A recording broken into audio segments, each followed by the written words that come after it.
আজকে আমরা পাতায়া থেকে ব্যাংকক যাচ্ছি। কিভাবে গেলাম, ব্যাংককের প্রথম দিন কেমন কাটলো সেটা নিয়ে থাকছে আজকের ভিডিও। হাই এভরিওয়ান, ব্যাংকক যাওয়ার জন্য ফার্স্টেই চলে গেলাম north Pattaya bus stand.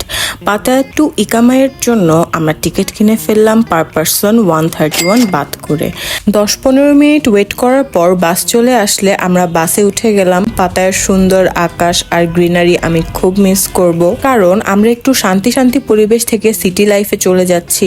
Anyway, almost 2 ঘন্টার জার্নির পর আমরা ব্যাংককে চলে আসছি। এসেই আমি যেটা নোটিস করলাম, এখানে আকাশ দেখা যায় না। মানে এই কয়েকদিন আকাশ দেখে এত অভ্যস্ত হয়ে গেছিলাম, ব্যাংককে এসে বিটিএস এর রাস্তাগুলোর জন্য আকাশই দেখা যায় না। আচ্ছা, এরপর আমরা ইকামাই বাস স্ট্যান্ডে নেমে গ্র্যাব কল করি। গ্র্যাব কল করে আমরা চলে যাই আমাদের হোটেলে। ব্যাংককে আমরা স্টে করেছিলাম অ্যাম্বাসিডর হোটেলে। ব্যাংককের 5 স্টার হোটেলগুলোর মধ্যে অ্যাম্বাসিডর খুবই পপুলার, স্পেশালি বাঙালিদের জন্য। এই হোটেলটা অনেক বড়, এটা লবিটাও অনেক বড়, খুব সুন্দর করে সাজানো। লবিটা আমি একটু ঘুরে ঘুরে দেখছিলাম, আর সেখানে প্রচুর বাঙালি ছিল। তারপর আমরা চেক ইন ফর্মালিটি শেষ করলাম।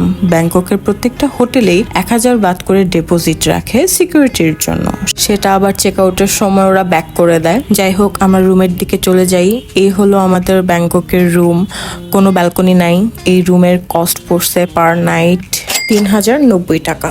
এরপর আমরা ফ্রেশ হয়ে বের হয়ে গেছি, কারণ আমাদের অনেক ক্ষুধা লাগছিল। পাশেই বার্গার কিং পেয়ে ঢুকে পড়ি। বাংলাদেশের বার্গার কিং আমার বেশি একটা পছন্দ না, বাট ব্যাংককের বার্গার কিং এর খাবার এত মজা, ও মাই গড, সো ইয়াম। আমরা 2টা ডিফারেন্ট বার্গার্স অর্ডার করছিলাম, একটা চিকেন, একটা ফিশ, সাথে ফ্রাইস ছিল আর সফট ড্রিঙ্কস ছিল। সো পেট পূজা করে আমরা ভাবলাম কাছেই ব্যাংককের টার্মিনাল 21 মল আছে, সেটাই ঘুরে আসি।